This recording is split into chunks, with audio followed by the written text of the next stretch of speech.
नमस्कार, news night में आप सभी का स्वागत है। मैं हूं आपके साथ आरेंद्र। खबरों के इस प्राइम टाइम शो में हम आपके लिए लेकर आते हैं देश दुनिया की हर जरूरी और महत्वपूर्ण खबर। आज जिन बड़ी खबरों पे हमारी नजर रहेगी उनमें आज की पहली बड़ी खबर है, सदन में 2 अहम बिल पास। संसद के मानसून सत्र में आज भी हंगामा देखने को मिला, लेकिन इस बीच कुछ विधायी कामकाज भी देखने को मिला है। कौन से जरूरी बिल आज संसद के अलग अलग सदन से हुए पास, इस खबर पर करेंगे चर्चा विस्तार से। आज की दूसरी बड़ी खबर है, झारखंड आंदोलन का 10वां दिन। झारखंड में परीक्षाओं में अनियमितताओं के खिलाफ तमाम छात्र आंदोलन कर रहे हैं, लेकिन राजनीतिक रूप से विपक्षी दल परहेज करते हुए इस मुद्दे पर खामोशी अख्तियार करे बैठे हुए हैं। क्या है पूरी खबर, बताएंगे विस्तार से। आज की तीसरी बड़ी खबर है, CWG भारत का दबदबा। ग्लासगो में जारी कॉमनवेल्थ गेम्स में भारतीय खिलाड़ियों का दबदबा कायम है।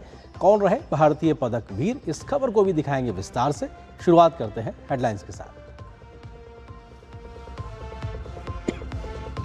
लोकसभा में पास हुआ सुप्रीम कोर्ट में जजों की संख्या बढ़ाने वाला बिल। राज्यसभा में सूक्ष्म, लघु और मध्यम उद्यम विकास संशोधन विधेयक 2026 भी हुआ पारित। भारतीय सांख्यिकी संस्थान विधेयक और बैंकर्स बुक्स एविडेंस बिल निचले सदन में पेश।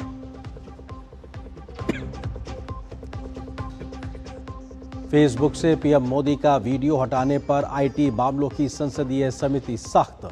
मेटा के अधिकारियों को किया तलब। समिति अध्यक्ष निशिकांत दुबे ने कहा, मेटा प्रमुख मार्क जकरबर्ग मांगे माफी।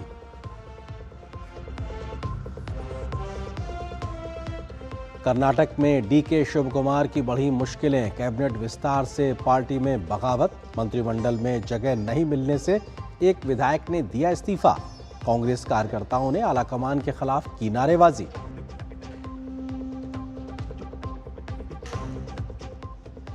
झारखंड में JPSC और JSSC परीक्षाओं में हुई अनियमितताओं और पेपर लीक के खिलाफ छात्रों का आंदोलन 10वें दिन भी जारी। भाजपा ने सोरेन सरकार को घेरा।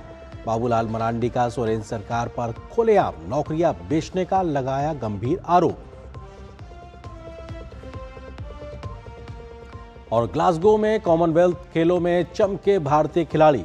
खेल मंत्री मनसुख मांडविया ने किया भारोत्तोलकों को सम्मानित। खेल मंत्री ने खिलाड़ियों से युवाओं को खेलों के प्रति प्रेरित करने का किया आह्वान।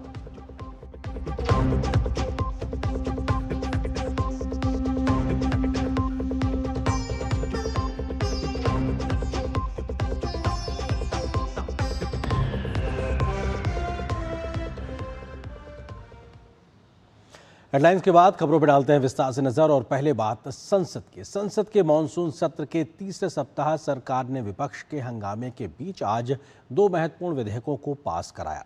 लोकसभा ने सुप्रीम कोर्ट जजों की संख्या संशोधन विधेयक 2026 पारित किया, जबकि राज्यसभा में लघु, सूक्ष्म और मध्यम उद्यम विकास संशोधन विधेयक 2026 को भी मंजूरी मिल गई है। दोनों विधेयकों का उद्देश्य न्याय व्यवस्था और MSME क्षेत्र को अधिक प्रभावी बनाना है। इसके अलावा 2 अन्य बिल भी आज संसद में पेश किए गए। हालांकि मानसून सत्र में लगातार विपक्षी दल हंगामा कर रहे हैं, लेकिन सरकार का फोकस विधायी कामकाज पर लगातार बना हुआ है। संसद में मॉनसून सत्र के तीसरे सप्ताह में विपक्ष के हंगामे के बीच सरकार ने विधायी कार्यों को आगे बढ़ाने की कोशिश की और 2 महत्वपूर्ण विधेयकों को पारित कराने में सत्ता पक्ष को कामयाबी हाथ लगी। लोकसभा से पारित सुप्रीम कोर्ट जजों की संख्या संशोधन विधेयक 2026 के तहत सुप्रीम कोर्ट में न्यायाधीशों की स्वीकृत संख्या 33 से बढ़ाकर 37 किए जाने का प्रावधान इस विधेयक में है। इसमें भारत के मुख्य न्यायाधीश शामिल नहीं है। सरकार का कहना है कि लंबित मामलों की बढ़ती संख्या को देखते हुए यह कदम जरूरी था, ताकि मामलों का जल्द निपटारा हो और सर्वोच्च न्यायालय की कार्यक्षमता बढ़ सके। प्रस्तुत यह विधेयक भी न्यायिक क्षेत्र में उसी सुधार श्रृंखला की एक महत्वपूर्ण कड़ी है, जिसके माध्यम से समानुकूल आवश्यकताओं को ध्यान में रखते हुए सर्वोच्च न्यायालय में न्यायाधीशों की संख्या बढ़ाने का प्रावधान किया गया है। वहीं राज्यसभा से पारित सूक्ष्म लघु और मध्यम उद्यम विकास संशोधन विधेयक 2026 में एमएसएमई क्षेत्र को आसान और अधिक प्रतिस्पर्धी बनाने पर जोर दिया गया है। विधेयक के प्रमुख प्रावधान है एमएसएमई की परिभाषा तय करने के लिए निवेश और टर्नओवर की सीमा केंद्र सरकार अधिसूचना के जरिए तय कर सकेगी। एमएसएमई के लिए डिजिटल पंजीकरण व्यवस्था को बढ़ावा मिलेगा। भुगतान विवादों के समाधान के लिए मध्यस्थता और समयबद्ध प्रक्रिया को मजबूत किया जाएगा। कुछ प्रक्रियाओं का अपराधीकरण हटाकर दंड व्यवस्था को और अधिक व्यवहारिक बनाया गया है। कारोबार सुगम बनाने और छोटे उद्योगों को वित्तीय और कानूनी राहत देने पर विशेष जोर दिया गया है। इस बिल के माध्यम से स्पष्ट है कि एमएसएमई क्षेत्र की मौजूदा चुनौतियों को समाधान करना, प्रशासनिक ढांचे में सुधार करना, व्यापार भुगतान करने में सुगमता और नियमों का अनुपालन करने में बढ़ावा देना है। इससे पहले लोकसभा में बैंकर्स बुक साक्ष्य विधेयक 2026 और भारतीय सांख्यिकी संस्थान विधेयक 2026 को भी चर्चा और पारित कराने के लिए सदन में पेश किया गया। सरकार जहां विधायी कार्यों को आगे बढ़ाती दिख रही है, वहीं विपक्ष विधेयकों पर चर्चा और पारित कराने में रचनात्मक सहयोग की जगह लगातार सदन को बाधित कर रहा है। संसद के मॉनसून सत्र के तीसरे हफ्ते में सत्ता पक्ष ने अपनी रणनीति में बदलाव किया है और वो शोर शराबे के बीच ही विधेयकों को पारित कराना शुरू कर चुकी है, क्योंकि विपक्ष लगातार हंगामा खड़ा कर सदन में अवरोध पैदा करने से बाज नहीं आ रहा है। लिहाजा सत्ता पक्ष की ये मजबूरी है कि वो लटके पड़े विधायी कार्यों को अंतिम रूप देने की कोशिश करें। कैमरामैन नवीन और अपने सहयोगी अनुज यादव, ऋषि कुमार और शैलेंद्र मिश्र के साथ राजेश राज, डीडी न्यूज, दिल्ली।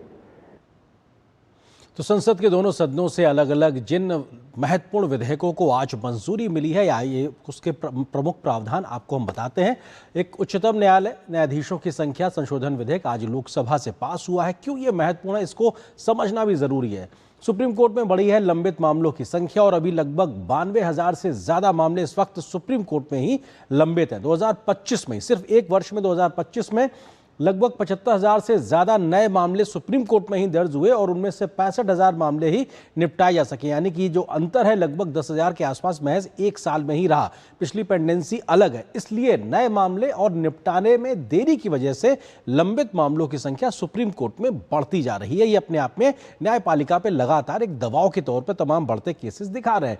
संवैधानिक पीठों के गठन को लेकर भी अतिरिक्त समय और जजेस की जरूरत पड़ती है, क्योंकि बहुत महत्वपूर्ण मामले होते हैं, जटिल तरीके से मामले होते हैं, लंबी सुनवाई चलती है। इस वजह से भी कई बार पेचीदगियों के चलते एक लंबा न्यायिक तरीके से जो जोर है वो बढ़ता हुआ दिखाई पड़ता। सर्वोच्च न्यायालय में न्यायाधीशों की अधिकतम स्वीकृति संख्या अभी इस वक्त 34 है, 34 संख्या है और 2019 से ही कमोवेश 34 जज सर्वोच्च न्यायालय में काम कर रहे हैं। रिटायरमेंट के बाद में नए लोगों का कॉलेजियम के माध्यम से आना लगातार जारी है।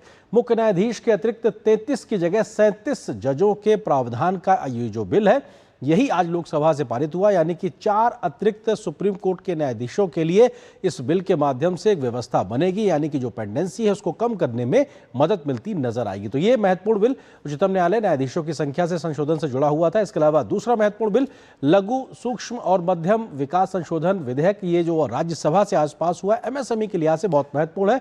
एमएसएमई विकास अधिनियम 2006 में एक प्रकार से ये संशोधन के तौर पर लागू होगा। निवेश और टर्नओवर के आधार पर इसके माध्यम से वर्गीकरण किया गया है और एमएसएमई की जो परिभाषा है उसको और बेहतर तरीके से पारदर्शी व्यवस्था के तहत लागू किया गया है। एमएसएमई के लिए स्वैच्छिक डिजिटल पंजीकरण की व्यवस्था इसके माध्यम से की गई है। विवाद अगर है तो उसमें मध्यस्थता के लिए समय सीमा 90 दिन तय की गई है। जब पूरी तरीके से दलीलें पेश होंगी उसके बाद 90 दिन में एक तरीके से कानून के माध्यम से न्याय देना ही होगा। और जो भी इस प्रकार के विवाद है उसके तहत 75% जमा राशि करनी होगी। उसके बाद ही जो चुनौती की जो प्रक्रिया है उसमें आगे बढ़ा जाएगा। साथ ही साथ अगर 6 महीने से ज़्यादा कोई लंबित मामला है उसके लिए कम से कम 50% एक प्रकार से उसके भुगतान की ज़रूरत होगी। उसके बाद ही उस मामले पर आगे की कार्रवाई होगी। ये कुछ प्रावधान है जो एमएसएमई के इस संशोधन के माध्यम से इस बिल में किए गए। पहली बार चूक होने पर किसी तरीके से कंपनी के ऊपर सिर्फ चेतावनी दी जाएगी और ये कोशिश होगी कि वो उसके बाद कोई गलती ना करे। लेकिन अगर कोई लगातार गलती करता करता है और दूसरी बार करता है तो 10,000 से लेकर 50,000 रुपए तक के जुर्माने का प्रावधान इस बिल के माध्यम से किया गया है। लेकिन अगर इसके बाद भी गलती होती है तो उसके तहत 50,000 से लेकर 1,00,000 रुपए तक के जुर्माने का प्रावधान भी किया गया जब आप बार बार गलतियां करते हैं। पंजीकरण को राष्ट्रीय डिजिटल प्लेटफॉर्म के तौर पर कानूनी मान्यता देने का प्रावधान भी इस बिल के माध्यम से किया गया, जो 2006 के तमाम प्रावधानों में संशोधन करके 2026 के प्रावधानों के तहत लागू होने के बाद से लागू हो जाएगा। छोटे मोटे मामलों को अपराध की श्रेणी से बाहर रखने की प्रक्रिया भी की गई ताकि ईज ऑफ बिजनेस को लेकर भी आम जो व्यापारी वर्ग है वो बेहतर तरीके से काम कर सके। छोटी मोटी अगर गलती होती है तो उसको अपराध की श्रेणी में ना रखा जाए। तो ये अपने आप में महत्वपूर्ण बदलाव किए गए। इसके अलावा बैंकर्स बुक्स एविडेंस विधेयक लोकसभा में आज पेश किया गया। यह भी बहुत महत्वपूर्ण है। क्यों? 135 वर्ष पुराने कानून की जगह ये लेगा, यानी कि अंग्रेजों के जमाने के कानून को हटाने के लिए इतना लंबा एक तरीके से समय लगा है। बैंकर वही साक्ष्य अधिनियम 1891 को एक तरीके से बदलने के लिए बैंकर्स बुक्स एविडेंस विधेयक को लाया गया है।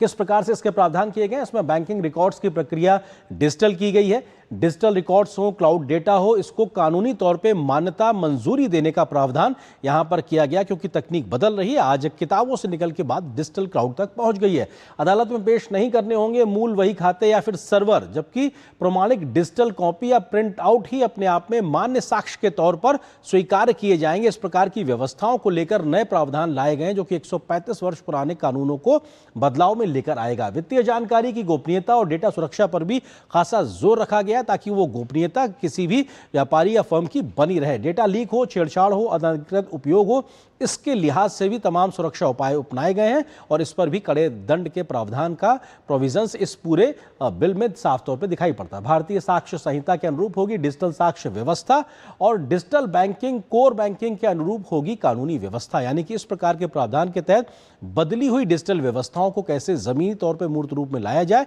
जिससे लोगों की जिंदगी को आसान कर सके, उस प्रकार के बदलाव को लेकर यह बिल लेकर आया है। तो अपने आप में इसे लोकसभा में पेश किया गया है। चर्चा होने के बाद में एक प्रकार से संसद से इसको सहमति मिलेगी। तो किस तरीके से आज के महत्वपूर्ण विधेयक आम लोगों की जिंदगी को एक तरीके से बदलाव को आगे बढ़ाते नजर आएंगे, इसी महत्वपूर्ण खबर पर हम करेंगे चर्चा। इससे जुड़ा है आज का हमारा विशेष, जो इस वक्त आपकी टेलीविजन स्क्रीन पर हंगामे का शोर, सरकार का विधेयकों पर जोर, क्योंकि सरकार का विधेयकों पर जोर है, अपना विधायी कामकाज आगे बढ़ा रही है। और इस खबर पर बात करने के लिए दो खास मेहमान मेरे साथ मौजूद हैं। उनका परिचय आपसे कराते हैं। डीके दुबे जी हैं जो कि कानूनी मामलों के विशेषज्ञ हैं। सर, बहुत स्वागत है हमारे साथ जुड़ने के लिए। और वरिष्ठ आर्थिक पत्रकार शिशिर सिन्हा जी हमारे साथ जुड़ रहे हैं। सर, आपका भी बहुत बहुत स्वागत है। डीके दुबे जी, शुरुआत आपसे, क्योंकि सुप्रीम कोर्ट में जिस प्रकार की केसेस की पेंडेंसी है वो लगभग 1 लाख से थोड़ी बहुत कमी दिखाई पड़ रही है। और ऐसे में अगर जजेस की संख्या को बढ़ाने को लेकर जो लंबे समय से बात हो रही थी, ये बात अब आगे बढ़ रही है, तो किस प्रकार से एक परिवर्तन की, बदलाव की हम उम्मीद कर सकते हैं इस पेंडेंसी को कम करने को लेकर? देखिए, ये बात तो तय है कि सुप्रीम कोर्ट के ऊपर लोड बहुत है और उसका कारण भी सुप्रीम कोर्ट ने समय समय पर अपना ज्यूरिडिक्शन बढ़ाया है। बढ़ाने से मतलब है कि जब हम स्वतंत्र हुए थे तब हमारे पास 7 जजेस हुआ करते थे, 7+1, जबकि भारत शासन अधिनियम 1935 में भी 7 ही जज हुआ करते थे, 6+1 हुआ करते थे, लेकिन उनके पास 3 जजेस काम करते थे। उसका कारण था क्योंकि हाई कोर्ट मतलब सुप्रीम हुआ करता था और केवल केंद्र और राज्य के बीच के जो झगड़े होते थे वही सॉल्व करता था उस समय का फेडरल कोर्ट। लेकिन जब हमने कॉन्स्टिट्यूशन नया बनाया तो हमने एसएलपी का प्रावधान रखा और एसएलपी का मतलब था कि वहां से यहाँ पर कुछ तो ओरिजिनल ज्यूरिडिक्शन लगेंगे, कुछ अपीली ज्यूरिडिक्शन लगेंगे और कुछ सीधे एसएलपी भी, स्पेशल लीव में भी कोर्ट सुन सकता है। ये जो एसएलपी का दायरा है ना, ये 98% बढ़ गया है। मैं कहता हूं कि अगर 100 केसेस आते हैं तो उसमें 98 एसएलपी के केस आते हैं, जो कि ओरिजिनली हाई कोर्ट का ज्यूरिडिक्शन है, हाई कोर्ट में फाइनल हो जाना चाहिए था। इसलिए कोर्ट में जजेस की संख्या हमको बढ़ानी पड़ी। लेकिन इमरजेंसी के टाइम पर केसेस की इतनी भरमार हो गई कि फिर एक बार बढ़ानी पड़ी। और उसके बाद 1982 से पीआईएल का प्रोसेस शुरू हो गया और पीआईएल के प्रोसेस में देश की आम समस्याएं, जनमानस की समस्याएं वो कोर्ट में आनी शुरू हो गई, तो कोर्ट के ऊपर और लोड आ गया, इसलिए फिर संशोधन करना पड़ा। इसके बाद जो ट्रिब्यूनल हमने फाइनली बनाए थे 1976 में, उन ट्रिब्यूनल की अपील भी सुप्रीम कोर्ट आने लगी, क्योंकि एल चंद कुमार का 1997 में जजमेंट आ गया कि भाई ट्रिब्यूनल की भी अपील सुप्रीम कोर्ट सुनेगा, तो फिर उसको बढ़ाना पड़ा।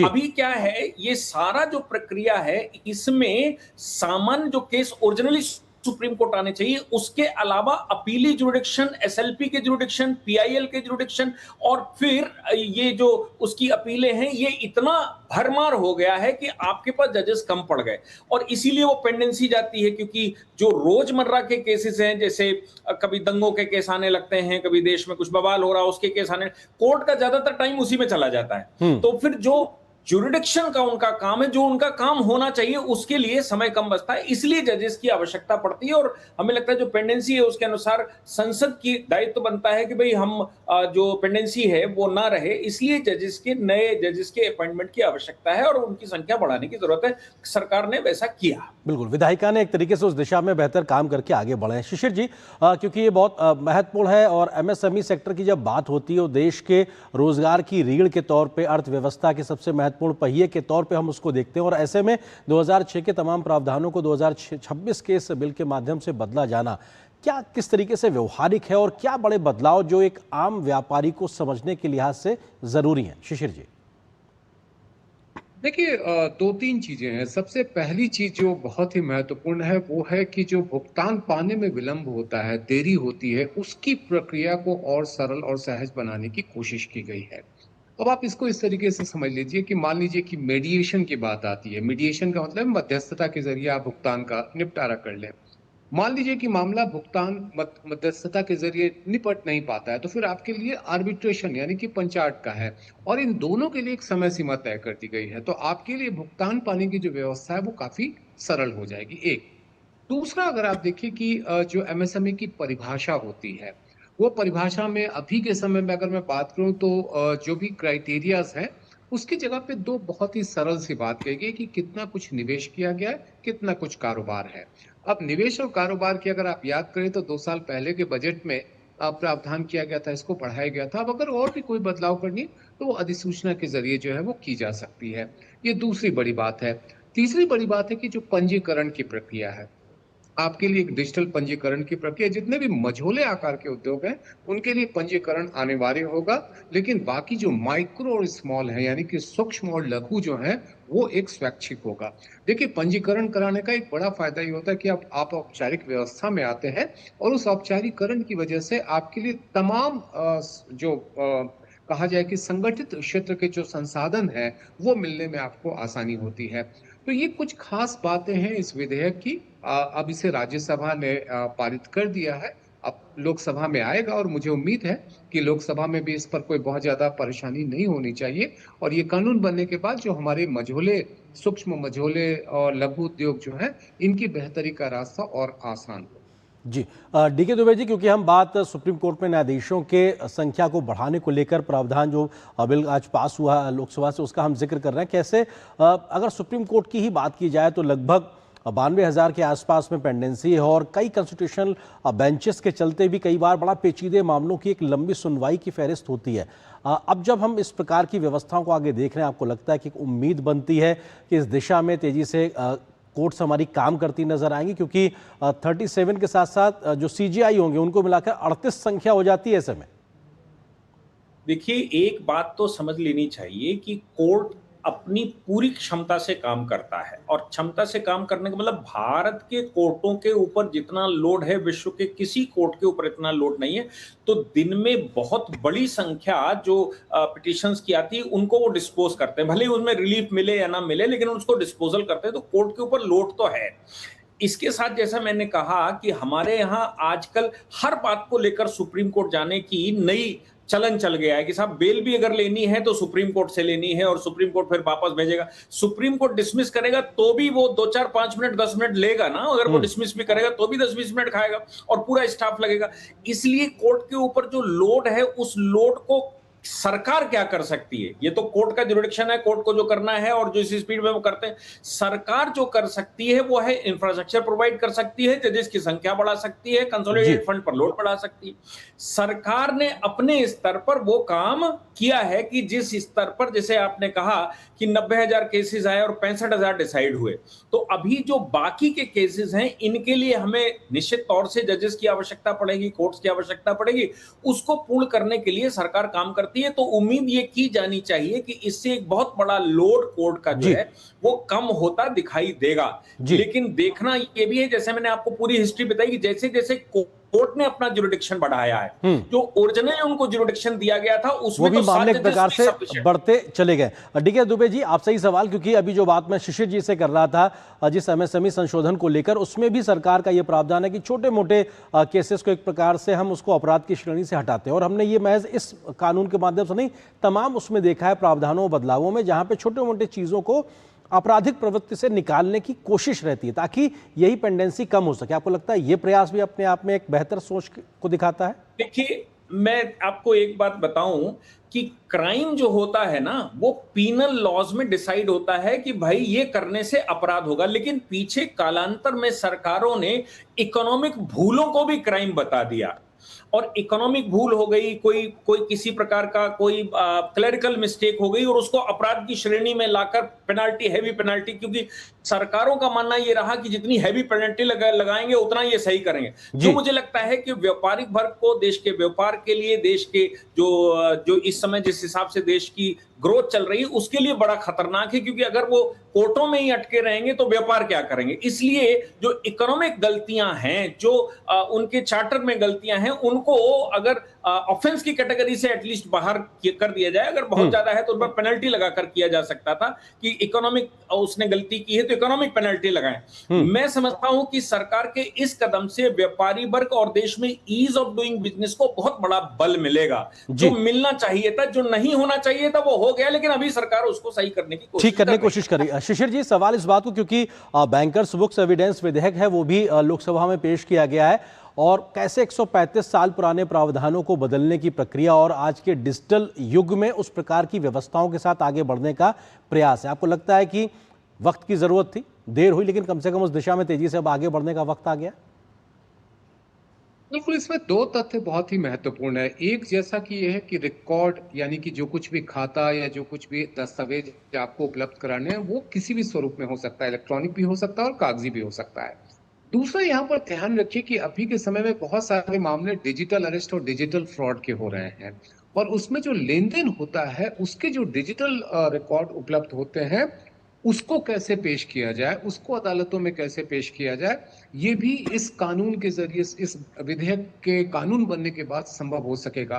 तो मुझे लगता है इसके दो पहलू हैं। एक, कि जो व्यवस्था डिजिटल जब पूरा हो चुका है तो आपके लिए रिकॉर्ड भी डिजिटल स्वरूप में हो और अदालतों में किन परिस्थितियों में पेश किया जा सकता है, ये भी इसका जिक्र किया गया है। और दूसरी महत्वपूर्ण बात यह कि इस तरह के जब अपराध होते हैं वहां पर किस तरीके से दस्तावेजों को जो कि डिजिटल स्वरूप में उनको लाए जा सकते हैं। तो मुझे लगता है बदलते माहौल के हिसाब से, बदलती जरूरतों के हिसाब से ये कानून भी जो है वो अदालती व्यवस्था और जो आर्थिक अपराध है इन दोनों के बीच में एक बेहतर समन्वय बिठा सकेगा, और जिससे कि न्याय की जो प्रक्रिया है वो सरल और सहज हो सकेगी। जी शिशिर जी, क्योंकि इसी प्रावधान में, इसमें इस बात का प्रावधान भी किया गया है कि डेटा सुरक्षा हो या फिर किसी व्यक्ति की या किसी भी प्रकार की व्यवस्था की गोपनीयता हो, उसका भी ख्याल, उसके भी प्रावधान किए गए। तो ये भी एक व्यवहारिक सोच।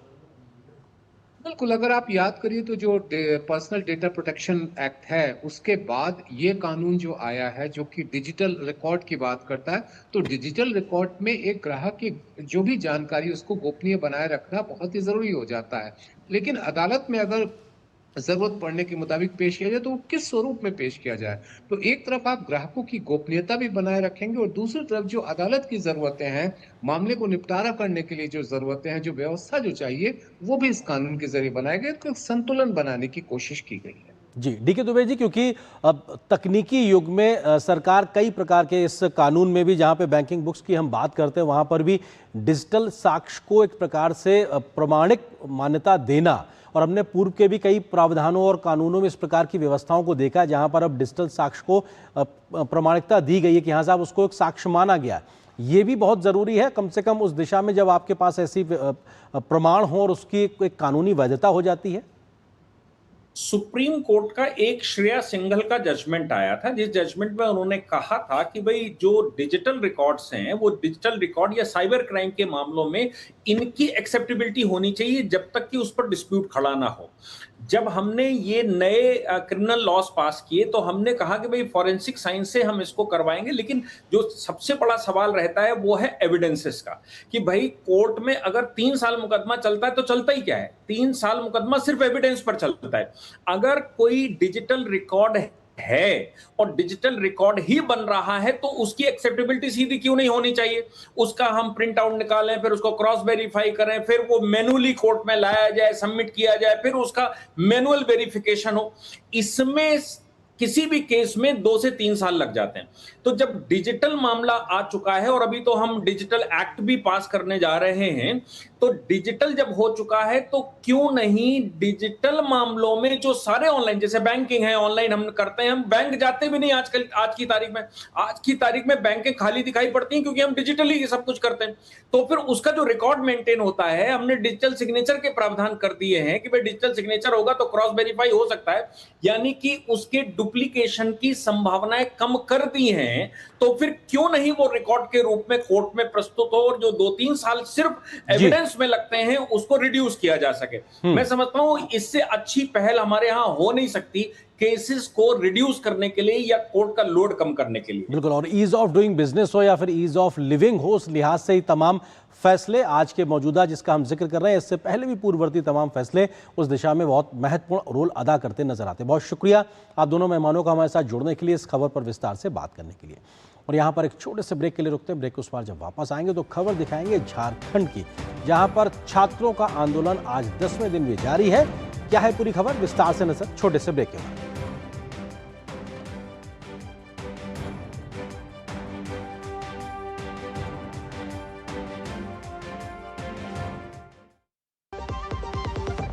खाने में मेरी क्वीन के लिए क्या है? किंग मटर पनीर, किंग बैगन भरता, king veg pulao, king palak paneer kofta. ये सब किंग क्यों?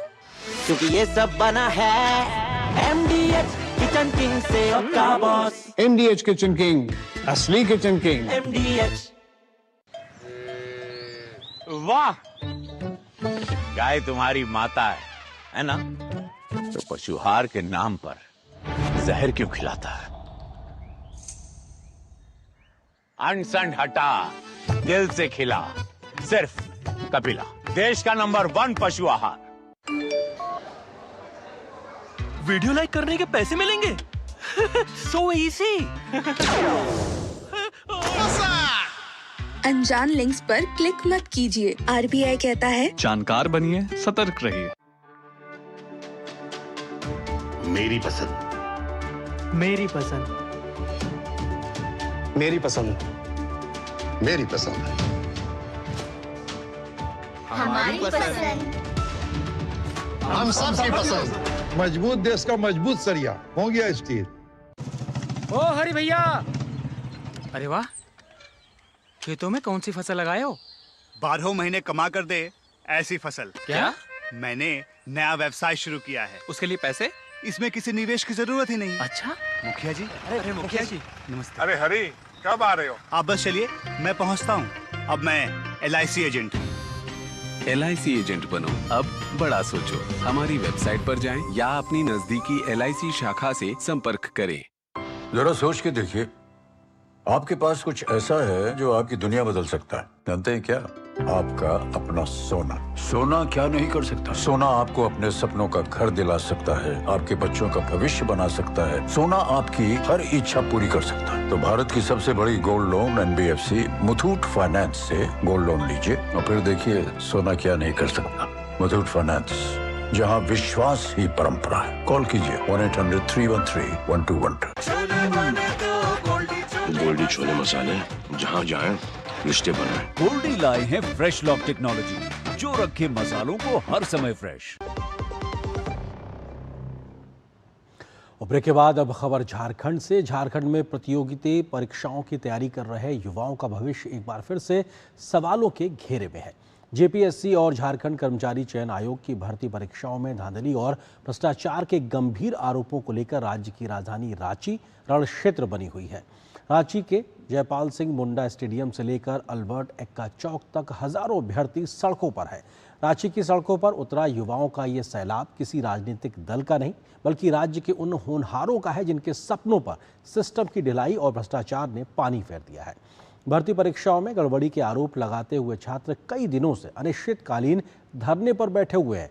छात्रों का आरोप है कि 14वीं जेपीएससी प्रीलिम्स परीक्षा में बड़े पैमाने पर ओएमआर शीट में गड़बड़ी हुई है। यह भी आरोप है कि झारखंड कर्मचारी चयन आयोग की परीक्षा में पेपर लीक का खेल हुआ है। प्रदर्शनकारी युवा दिन रात धरने पर बैठे हुए हैं। भारी बारिश, उमस की वजह से टपकता पसीना और गर्मी भी छात्रों को डिगा नहीं पा रही है। झारखंड की हेमंत सोरेन सरकार ने प्रदर्शनकारियों को टेंट तक लगाने की परमिशन नहीं दी है, लेकिन छात्र अपनी मांगों को लेकर अड़े हुए हैं। प्रदर्शनकारी छात्रों की मांग है कि 14वीं जेपीएससी प्रारंभिक परीक्षा को तुरंत रद्द किया जाए। पूरे भर्ती घोटाले की जांच सीबीआई से कराई जाए। जेपीएससी और जेएसएसपी पेपर में गड़बड़ी के आरोपी अधिकारियों के खिलाफ एफआईआर दर्ज हो और जिम्मेदार अधिकारियों को तुरंत गिरफ्तारी की जाए। इसके अलावा छात्रों ने ओएमआर शीट में कैटेगरी वाइज कट ऑफ जारी करने की भी मांग की है। साथ ही प्रदर्शनकारी युवा व्यक्तिगत अंक भी सार्वजनिक करने की मांग कर रहे हैं। इसके अलावा प्रदर्शनकारियों की मांग है कि ओएमआर शीट की धांधली रोकने के लिए आंसर में 5वां विकल्प नॉन अटेम्प्ट भी जोड़ा जाए। छात्रों ने साफ कर दिया है कि जब तक उनकी मांगें नहीं मानी जाती वे सड़कों से नहीं हटेंगे और आगामी विधानसभा सत्र के दौरान विधानसभा का घेराव करने की भी वो चेतावनी दे रहे हैं।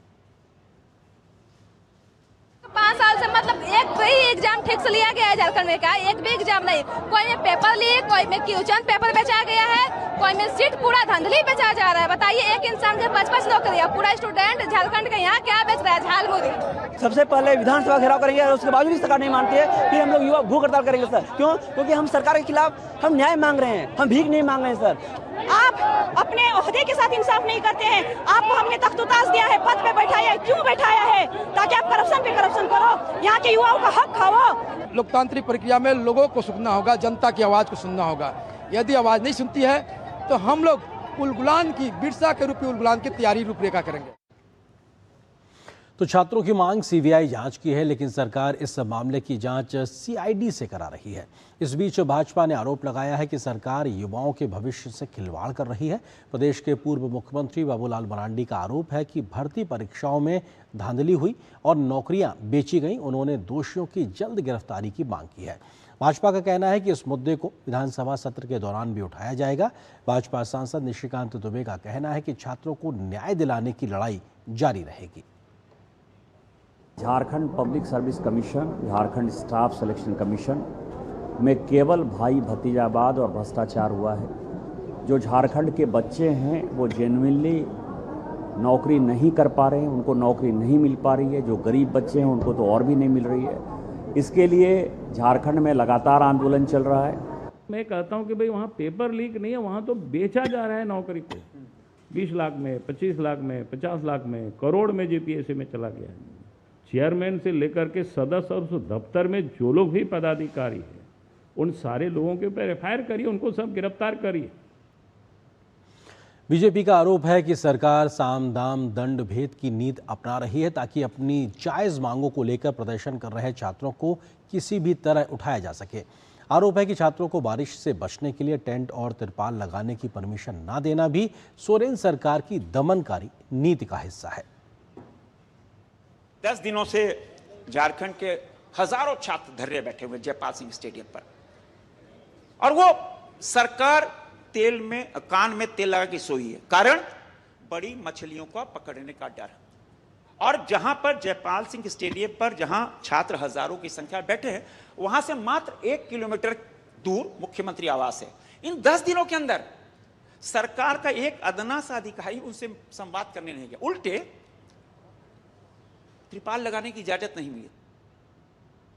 मामले की जांच कर रही सीआईडी ने 11 लोगों को हिरासत में लिया है। जेपीएससी के अध्यक्ष एल खियांगते ने पद से इस्तीफा दे दिया है। वहीं सीआईडी ने जेपीएससी के पूर्व अध्यक्ष के ठिकानों पर छापेमारी भी की है, लेकिन छात्र सीआईडी जांच को सिर्फ लीपापोती बता रहे हैं और मामले की जांच सीबीआई से कराने से कम पर बिल्कुल भी राजी नहीं दिखाई पड़ रहा है।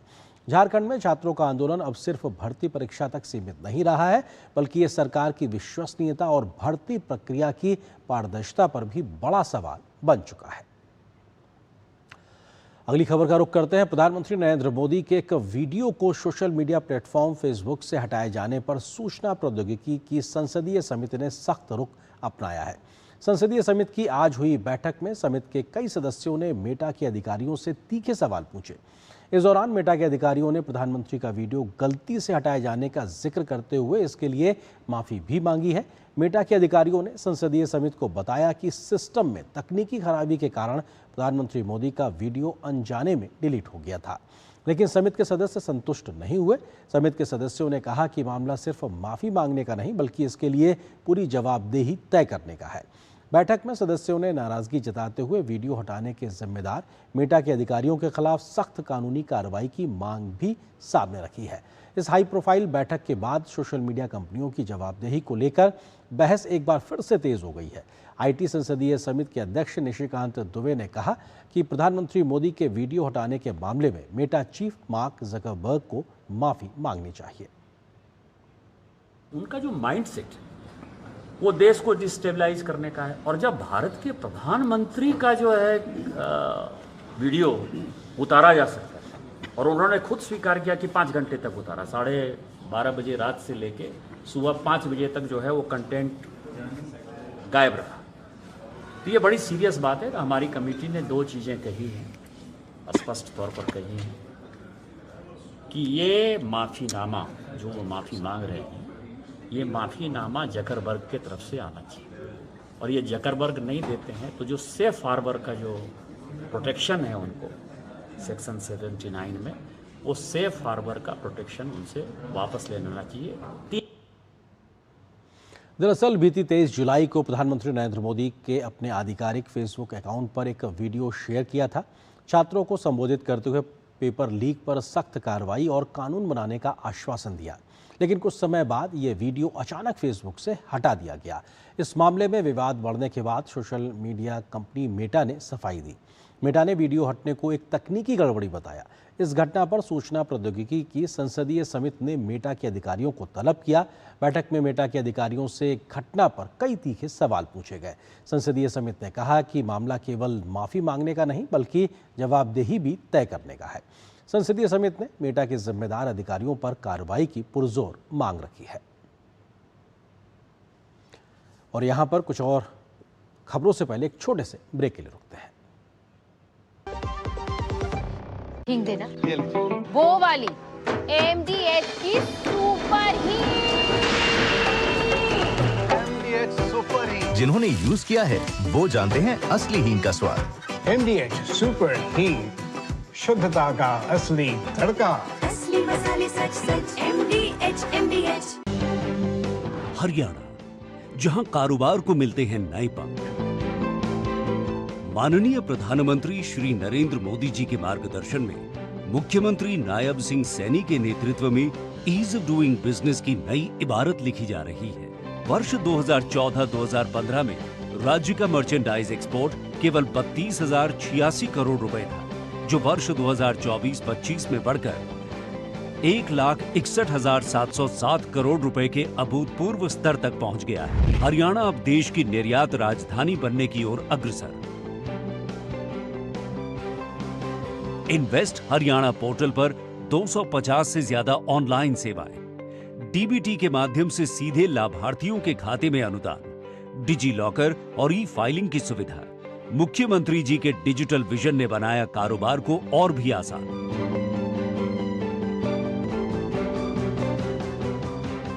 164 दंडात्मक प्रावधानों को अपराध की श्रेणी से बाहर करना, 7 दिनों में पानी का कनेक्शन, 15 दिनों में बॉयलर निर्माता का रजिस्ट्रेशन। मुख्यमंत्री जी के नेतृत्व में हरियाणा ने बनाया बिजनेस फ्रेंडली इकोसिस्टम। ये सफर अभी थमा नहीं है। मुख्यमंत्री नायब सिंह सैनी के नेतृत्व में हरियाणा और ऊंचाइयों को छुएगा। Haryana, ease of doing business से कारोबार को नए पंख।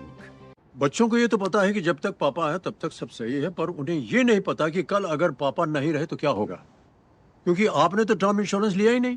थोड़ा तो समझदारी से काम लीजिए। पॉलिसी बाजार से टर्म इंश्योरेंस ले लीजिए, परिवार सबसे पहले। पॉलिसी बाजार पे 1 करोड़ का टर्म इंश्योरेंस सिर्फ 410 रुपए हर महीने से शुरू होता है।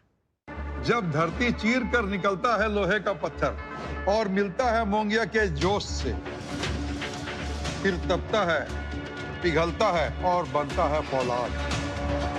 अब होता है सरिया सारी खूबियों के साथ। मोंगिया स्टील, मजबूत देश का मजबूत सरिया। ब्रेक के बाद अब बात कर्नाटक की। कर्नाटक में कैबिनेट विस्तार के बाद कांग्रेस में अंदरूनी कलह खुलकर सामने आने लगी है। मंत्री पद नहीं मिलने से नाराज इंडी के विधायक यशवंतराव गौड़ा वी पाटिल ने विधायक पद से इस्तीफा दे दिया है। वहीं 3 बार के विधायक वेल्लूर गोपालकृष्ण ने भी मंत्री नहीं बनाए जाने पर नाराजगी जताते हुए इस्तीफे के संकेत दिए हैं। सूत्रों की माने तो वरिष्ठ कांग्रेस नेता अप्पाजी नागगौड़ा भी अपने पद से इस्तीफा देने की तैयारी में बताया जा रहा है कि अपने समर्थकों में बढ़ते असंतोष के बीच वे जल्द ही बड़ा फैसला ले सकते हैं। वहीं पीटीआई के मुताबिक मंत्री नहीं बनाए जाने से नाराज कांग्रेस विधायक अब्बैया प्रसाद के समर्थकों ने प्रदर्शन किया, जिसके बाद प्रदर्शनकारियों को हिरासत में ले लिया गया। इस बीच डीके शिव कुमार के मंत्रिमंडल में 19 मंत्रियों ने शपथ ली, लेकिन एक भी महिला को जगह नहीं मिली है, जिस पर विपक्ष और राजनीतिक हलकों में सवाल उठ रहे हैं। वहीं मुख्यमंत्री सिद्धरामैया के शपथ ग्रहण समारोह से दूरी बनाए रखने की चर्चाओं ने कांग्रेस की अंदरूनी खींचतान को और हवा दे दी है। ऐसे में कैबिनेट विस्तार के बाद पैदा हुआ असंतोष कांग्रेस नेतृत्व और डीके शिव कुमार के लिए बड़ी राजनीतिक चुनौती बनता हुआ दिखाई दे रहा है। और बात उपचुनाव के नतीजों की। बिहार, गुजरात और मध्य प्रदेश की 3 विधानसभा सीटों पर हुए उपचुनाव के नतीजे आज सामने आ गए। बिहार के बांकीपुर से जनसुराज के उम्मीदवार प्रशांत किशोर ने जीत दर्ज की है। जीत के बाद प्रशांत किशोर ने कहा, ये जीत बांकीपुर की जनता की जीत है। विधायक जीतना हारना ये तो राजनीति है, चलता रहता है। जिन लोगों ने मत दिया उनका धन्यवाद कर रहे हैं, जिन्होंने मत नहीं दिया है उनको यही कहेंगे कि आपसे आपका विश्वास जीतने के लिए और मेहनत और प्रयास करेंगे। लेकिन महत्वपूर्ण बात यह है कि बिहार को अच्छा नेतृत्व मिलना चाहिए, बिहार सुधरना चाहिए। बिहार में बच्चों को रोजगार कैसे हो, पलायन कैसे बंद हो, एकमात्र यही उद्देश्य है। हम लोग को विधायक बन के ठेका पट्टा नहीं करना है, एक और एकमात्र उद्देश्य है, चाहते हैं कि बिहार में बेहतरी हो। वहीं गुजरात की मांजलपुर विधानसभा सीट पर भाजपा उम्मीदवार सतीश पटेल ने कांग्रेस के भीखाभाई रवारी को 30,000 से ज्यादा वोटों से हराया है। भारतीय जनता पार्टी का जलवंत विजय हुआ है। वैसे ये सीट भारतीय जनता पार्टी की थी, है और रहेगी। प्रजाजनों का, मतदारों भाइयों बहनों का खूब खूब हृदयपूर्वक आभार मानता हूँ कि उन्होंने मतदान करके ये सीट भारतीय जनता पार्टी को दी है। दिल्ली की राउज एवेन्यू कोर्ट ने महिला पहलवानों द्वारा लगाए गए यौन उत्पीड़न के मामले में भारतीय कुश्ती महासंघ के पूर्व अध्यक्ष ब्रजभूषण शरण सिंह और पूर्व सहायक सचिव विनोद तोमर को सभी आरोपों से बरी कर दिया है। अदालत ने अभियोजन पक्ष के साक्ष्यों को आरोप सिद्ध करने के लिए पर्याप्त नहीं माना। 3 साल तक चली सुनवाई के बाद आए इस फैसले के साथ ही बहुचर्चित मामले का कानूनी अध्याय समाप्त हो गया। इस मुद्दे पर लंबी राजनीति भी देखने को मिली थी।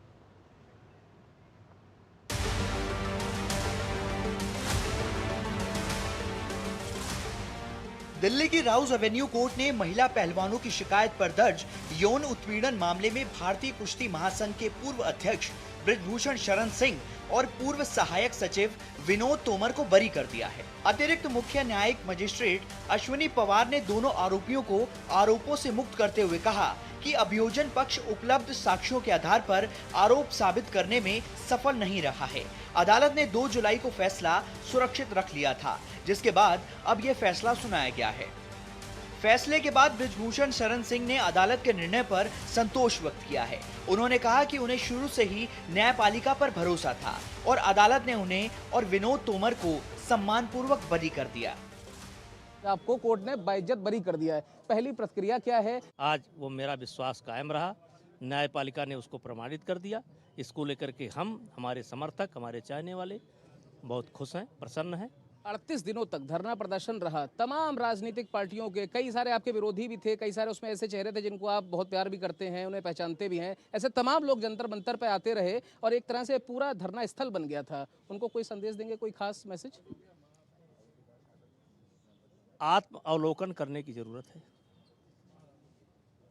और मैं यही चाहूँगा कि किसी को मारना है तो सीधे गोली मार दो, लेकिन ऐसा झूठा आरोप मत लगाओ।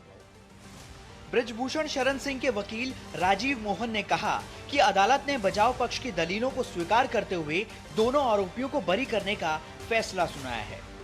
इसका ट्रायल दोनों अभियुक्तों के बाइज्जत बरी होने पर आज निर्णय सुनाया गया। जो हमारी तरफ से जो तर्क रखे गए थे वो मान लिए गए जी। इनकंसिस्टेंसीज, कंट्राडिक्शंस, इम्प्रॉबेबिलिटी और प्ली ऑफ एलिबी। यह मामला साल 2023 में महिला पहलवानों द्वारा लगाए गए यौन उत्पीड़न के आरोपों के बाद सामने आया था। शिकायत के आधार पर दिल्ली पुलिस ने मामला दर्ज कर जांच शुरू की थी। इसके बाद अदालत में आरोप पत्र दाखिल किया गया और मामले की सुनवाई विभिन्न चरणों में चलती रही। सुनवाई बंद कमरे में हुई और आदेश सुनाए जाने के दौरान मीडिया को अदालत कक्ष में प्रवेश की अनुमति नहीं दी गई। अदालत के इस फैसले के साथ इस मामले की न्यायिक प्रक्रिया अपने निष्कर्ष पर पहुंच गई है। ब्यूरो इनपुट के साथ मोहित शुक्ला की रिपोर्ट। और आगे आपको खबर दिखाएंगे मौसम के मिजाज की, लेकिन उससे पहले एक छोटे से ब्रेक के लिए रुकते हैं।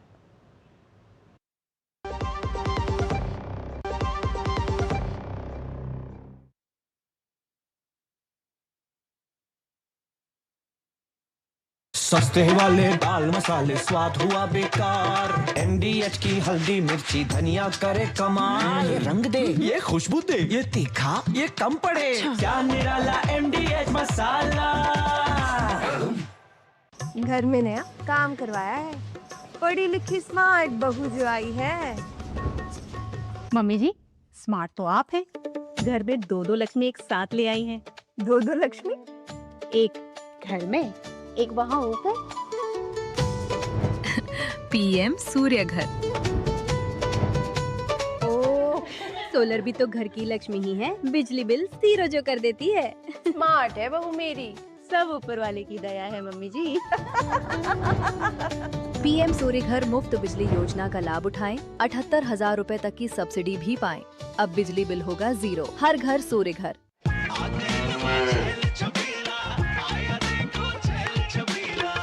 एक कपिला। अरे भाई सब एक ही जैसा होता है। ये लो साधारण पशु आहार।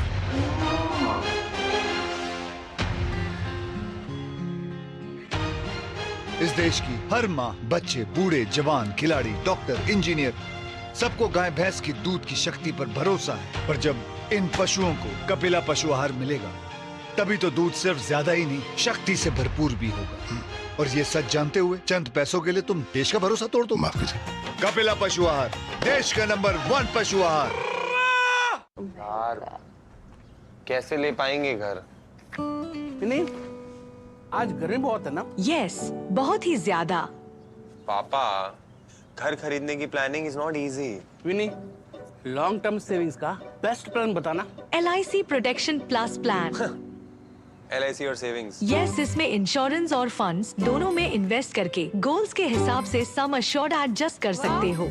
LIC protection plus plan, future insured, growth assured. जरा सोच के देखिए, आपके पास कुछ ऐसा है जो आपकी दुनिया बदल सकता है। जानते हैं क्या? आपका अपना सोना। सोना क्या नहीं कर सकता? सोना आपको अपने सपनों का घर दिला सकता है, आपके बच्चों का भविष्य बना सकता है। सोना आपकी हर इच्छा पूरी कर सकता है। तो भारत की सबसे बड़ी gold loan NBFC Muthoot finance से गोल्ड लोन लीजिए और फिर देखिए सोना क्या नहीं कर सकता। मुथूट फाइनेंस, जहाँ विश्वास ही परंपरा है। कॉल कीजिए 1-800-313-1212। गोल्डी छोले मसाले, जहाँ जाएं रिश्ते बनाएं। गोल्डी लाए हैं फ्रेश लॉक टेक्नोलॉजी, जो रखे मसालों को हर समय फ्रेश। और ब्रेक के बाद अब बात मानसून की। सावन के महीने में मानसून पूरी तरीके से सक्रिय नजर आ रहा है, लेकिन कई राज्यों में लगातार हो रही बारिश अब राहत से ज़्यादा चुनौती बनती दिखाई पड़ रही है। हिमाचल प्रदेश में भूस्खलन और अचानक आई बाढ़ की घटनाओं ने जनजीवन को प्रभावित किया है। असम में नदियों के बढ़ते जलस्तर से कई इलाकों में बाढ़ का असर बना हुआ है। गुजरात में भारी बारिश के कारण कई क्षेत्रों में सामान्य जनजीवन बुरी तरीके से प्रभावित भी हुआ है, जबकि केरल में भी लगातार हो रही बारिश को देखते हुए प्रशासन पूरी तरीके से सतर्क है। प्रभावित इलाकों में राहत और बचाव एजेंसियां लगातार मोर्चा संभाले हुए हैं। मौसम विभाग ने आने वाले दिनों में भी कई हिस्सों में भारी बारिश की संभावना जताई है। ऐसे में प्रशासन लगातार स्थिति पर नजर बनाए हुए है और लोगों से भी सतर्क रहने की अपील कर रहा है।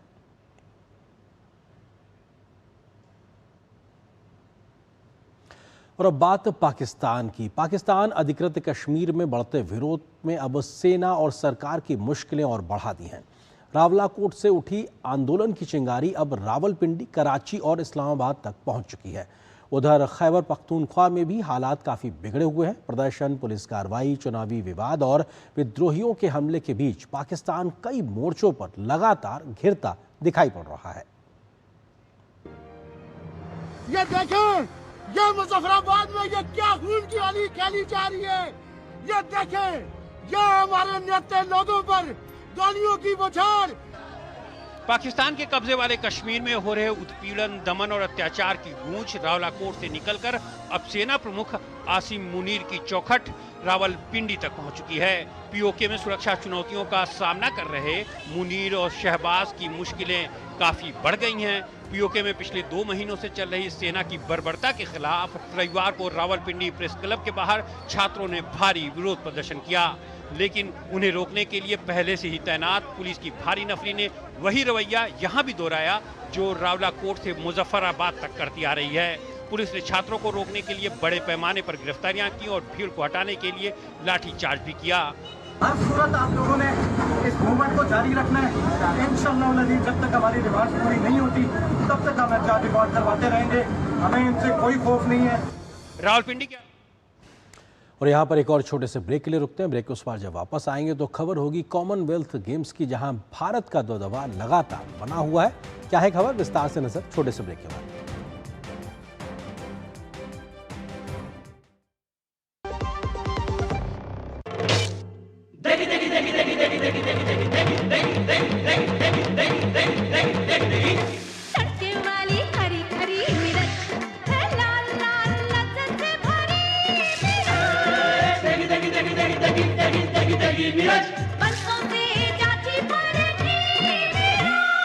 MDH की देगी मिर्च, देगी मिर्च का तड़का, अंग अंग फड़का। MDH की देगी मिर्च।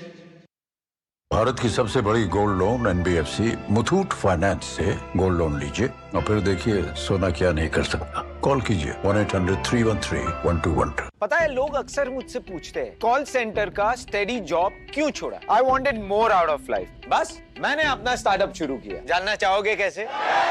Then start up your own business as an LIC agent. यहाँ सब कुछ है, great products, zero investment, leading organization and unlimited opportunities. तो क्या आप तैयार हैं? LIC एजेंट बनो, अब बड़ा सोचो। हमारी वेबसाइट पर जाएं या अपनी नजदीकी LIC शाखा से संपर्क करें। हाँ बोल बेटा करण। क्या? जिंदगी की रोज की दौड़ में हम अक्सर चीजें भूल जाते हैं। अंकल, पर अच्छा लगता है जब कोई आपका ख्याल रखता है, जैसे कि RBI ख्याल रखता है आपके अनक्लेम डिपॉजिट्स का। अनक्लेम डिपॉजिट मतलब? वो बैंक खाते जिसमें 10 साल या उससे अधिक से कोई लेन देन न हुआ हो। ऐसे खाते RBI के DEA फंड में चले जाते हैं। अपने बैंक के किसी भी शाखा में जाकर अपना KYC अपडेट कराइए और अपना अनक्लेम डिपॉजिट वापस पाए। RBI कहता है जानकार बनिए, सतर्क रहिए। मेरी पसंद, मेरी पसंद, मेरी पसंद, मेरी पसंद, हमारी पसंद, हम सबकी पसंद। मजबूत देश का मजबूत सरिया हो गया स्टील। काम रुकना नहीं चाहिए पर खुजली रुकनी चाहिए, इसलिए सपट डॉक्टर स्किन लोशन। काम चालू, खुजली बंद। 128 सालों से दांत का आखिरी इलाज। बच्चों को ये तो पता है कि जब तक पापा है तब तक सब सही है, पर उन्हें ये नहीं पता कि कल अगर पापा नहीं रहे तो क्या होगा, क्योंकि आपने तो टर्म इंश्योरेंस लिया ही नहीं। थोड़ा तो समझदारी से काम लीजिए, पॉलिसी बाजार से टर्म इंश्योरेंस ले लीजिए। परिवार सबसे पहले। पॉलिसी बाजार पे 1 करोड़ का टर्म इंश्योरेंस सिर्फ 410 रुपए हर महीने से शुरू होता है।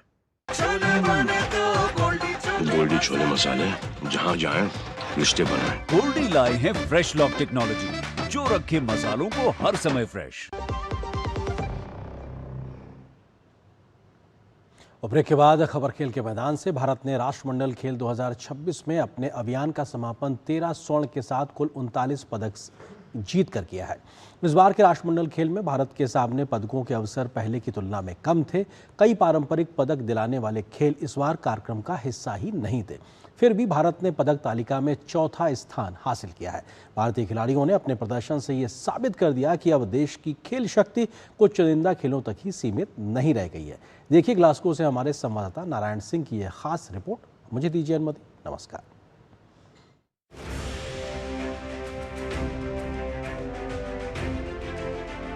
ग्लासगो कॉमनवेल्थ गेम्स 2026 में भारतीय खिलाड़ियों ने अपने शानदार प्रदर्शन से देश का सिर गर्व से ऊंचा कर दिया। हालांकि ग्लासगो राष्ट्रमंडल खेल 2026 भारत के लिए एक अलग तरह की चुनौती के रूप में भी सामने आया। इस बार प्रतियोगिता में केवल 10 खेल शामिल थे, जिसमें कुश्ती, बैडमिंटन, टेबल टेनिस, हॉकी और स्क्वैश जैसे भारत के पारंपरिक पदक दिलाने वाले खेल कार्यक्रम का हिस्सा नहीं थे। बर्मिंघम 2022 में इन्हीं खेलों से भारत को लगभग आधे पदक मिले थे। इसके बावजूद भारतीय दल ने शानदार जज्बा दिखाया और 13 स्वर्ण, 17 रजत और 9 कांस्य पदक के साथ 39 पदक जीतकर पदक तालिका में चौथा स्थान हासिल किया। यह प्रदर्शन इस बात का प्रमाण है कि भारत अब खेलों की व्यापक श्रृंखला में अपनी मजबूत पहचान बना चुका है। भारत की सबसे बड़ी सफलता मुक्केबाजी में देखने को मिली, जहां भारतीय मुक्केबाजों ने राष्ट्रमंडल खेलों के इतिहास का अपना सर्वश्रेष्ठ प्रदर्शन करते हुए रिकॉर्ड 10 पदक जीते, जिसमें 7 स्वर्ण, 3 रजत पदक शामिल रहे। भारोत्तोलन में भी भारत का दबदबा कायम रहा। मीराबाई चानू ने लगातार तीसरा राष्ट्रमंडल खेल स्वर्ण पदक जीतकर इतिहास रचा। वहीं भारत ने भारोत्तोलन में कुल 8 पदक अपने नाम किए। एथलेटिक्स में भारत ने कुल 10 पदक जीते। गुलवीर सिंह राष्ट्रमंडल खेलों के एक ही संस्करण में ट्रैक एंड फील्ड में 2 पदक जीतने वाले पहले भारतीय एथलीट बने। उन्होंने 10,000 मीटर में रजत और 5,000 मीटर में कांस्य पदक जीता। तेजस्विन शंकर ने चोट के बावजूद शानदार प्रदर्शन करते हुए डिकाथलॉन में भारत को पहला राष्ट्रमंडल खेल पदक दिलाया। वहीं ओलंपिक चैंपियन नीरज चोपड़ा ने भाला फेंक में रजत पदक जीता और पदार्पण कर रहे यशवीर सिंह ने कांस्य पदक जीतकर भारत को डबल पोडियम दिलाया। जूडो में भी भारत ने इतिहास रचा। अस्मिता डे और हर्ष सिंह राष्ट्रमंडल खेलों में जूडो में स्वर्ण पदक जीतने वाले पहले भारतीय खिलाड़ी बने। वहीं पैरा एथलेटिक्स में केवल 11 खिलाड़ियों के दल ने 6 पदक जीतकर शानदार प्रदर्शन किया। शर्मिला धनखड़, दिलीप गावित और सोमन राणा ने भारत के ऐतिहासिक अभियान की अगुवाई की और देश में पैरा खेलों के बढ़ते स्तर को दुनिया के सामने रखा। नारायण सिंह की रिपोर्ट, ग्लासगो।